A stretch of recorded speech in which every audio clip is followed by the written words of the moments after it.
Assalamualaikum warahmatullahi wabarakatuh. Perkenalkan, nama saya Muhammad Lutfi, mahasiswa Fakultas Hukum Universitas Surya Kencana Cianjur. Di sini saya akan mereview materi mata kuliah hukum pidana pada pertemuan ke-9 dengan dosen pengampu Ibu Prof. Dr. Haja Heni dan Bapak Endi.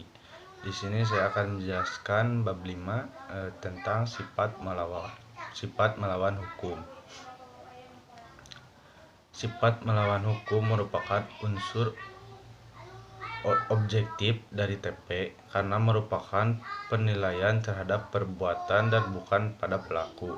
Suatu perbuatan dikatakan melawan hukum apabila perbuatan tersebut masuk dalam rumusan delik sebagaimana dirumuskan dalam undang-undang. Perbuatan yang memenuhi rumusan dalam undang-undang tersebut tidak selalu bersifat melawan hukum, sebab mungkin ada hal yang dapat menghilangkan sifat melawan hukum perbuatan tersebut. Contohnya di negeri Belanda dalam Arrest Hogren tanggal 20 Februari 1933 di kota Huijin mengenai dokter hewan.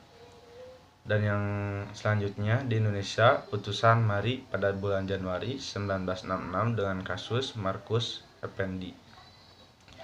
Dan selanjutnya ada sifat melawan hukum terdiri dari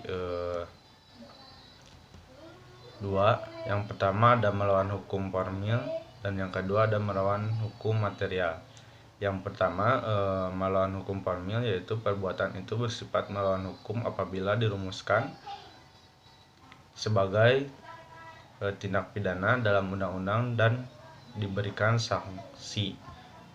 Selanjutnya, sifat melawan hukum dapat hapus apabila diatur berdasarkan undang-undang.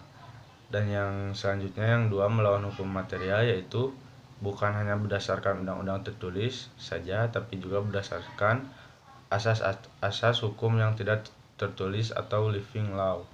Yang selanjutnya, sifat melawan hukum dapat dihapus berdasarkan undang-undang dan aturan atau hukum yang tidak tertulis.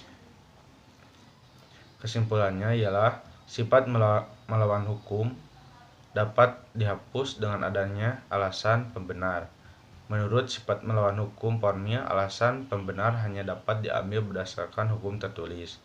Menurut sifat melawan hukum material, alasan pembenar dapat diambil dari hukum tidak tertulis. Ajaran melawan hukum formil sudah tidak dianut lagi sejak tahun 1963.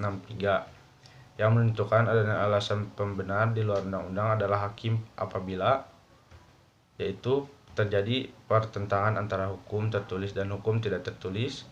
Hukum tidak tertulis tersebut harus dipandang adil dan benar oleh seluruh masyarakat umum. Rasa keadilan itu harus bersifat umum. Dan yang selanjutnya, sifat melawan hukum material dibagi menjadi dua, yaitu dalam fungsi negatif dan fungsi positif. Dalam fungsi negatif mengakui kemungkinan adanya hal-hal yang ada di luar undang-undang untuk menghapuskan sifat melawan hukumnya perbuatan yang memenuhi rumusan undang-undang.